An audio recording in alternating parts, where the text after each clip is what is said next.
I got so much more.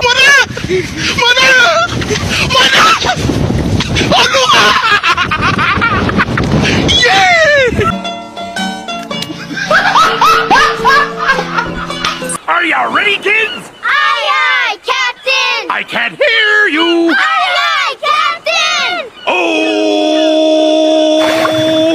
Fucking design on right now. Break it down, bring it back, make it clap. I got 3 old thoughts, new block, where that thing. Bitches on my line, and you know Di sini saya menjelaskan tentang pabrik tahu. Pabrik tahu ini terletak di Kabupaten Bangkalan, Kecamatan Geger, Dusun Kombangan. Tempatnya di Dusun Kombangan ini terlalu mudah untuk dijangkau. Awal mula berdirinya industri pabrik tahu ini ialah ketika sang pemilik mencoba untuk memproduksi tahu di daerah Kombangan, karena pabrik tahu ini banyak diamati oleh banyak orang di daerah Kombangan dan biasanya dipesan oleh ke beberapa toko di luar Kombangan, dan pabrik tahu ini transportasi dari milik saudaranya yang berada di desa Kampak. Maka sang pemilik memiliki inisiatif untuk memproduksi pabrik tahu tersebut, dan ternyata usaha ini sukses. Maka dari situlah pemilik kemudian termotivasi untuk menekuni usahanya ini. Industri pabrik tahu ini memiliki banyak karyawan yang memiliki tugas dan memproduksi tahu mulai dari penguapan hingga bagian pemasaran. Bapak Pardi memiliki 3 karyawan, yaitu dan semuanya merupakan warga terdekat. Dengan karyawan yang terbatas tersebut, pabrik tahu ini Pak Pardi bisa memproduksi 1.000 hingga 2.000 biji tahu di setiap harinya. Saat proses sosial mapping saya ditemani langsung oleh suami pemilik usaha industri pabrik tahu ini, yaitu Bapak Pardi.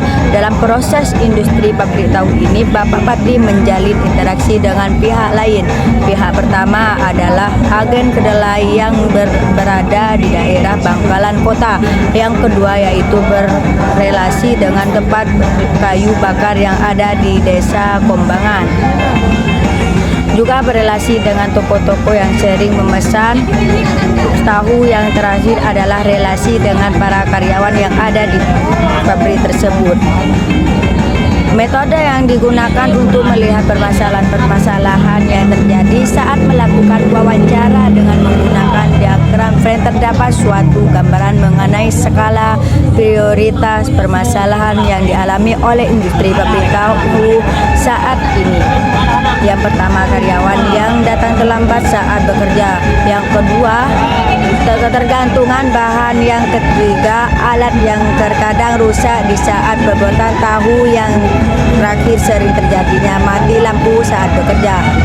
Setelah digolongkan berdasarkan lingkungan yang ada, Ibu Saria menggunakan bahwa masalah yang terutama dan yang menjadi skala prioritas dalam industri pabrik tahu adalah mahalnya kedelai sekarang akibat dari naiknya harga BBM, dan begitu pula harga kayu bakarnya. Untuk melihat lebih detail mengenai pola konsumsi industri pabrik tahu, mengkonsumsi yang dibutuhkan antara lain adalah bahan baku yang dibutuhkan yaitu bahan-bahan dasar untuk membuat tahu, yaitu kedelai. Konsumsi lainnya yang dibutuhkan untuk membuat tahu adalah alat seperti mesin penggiling, drum tempat penguapan kayu untuk bahan bakar api, bak-bak untuk wadah ampas kedelai, dan tali untuk memotong cetakan tahu. Pola konsumsi lainnya adalah gaji. Gaji menjadi pola konsumsi industri pabrik tahu karena Ibu Saria harus membayar tenaga para karyawannya, dan sistem pembayaran gaji itu karyawan Ibu Saria yaitu per minggu. Sekian dari saya. Assalamualaikum warahmatullahi wabarakatuh.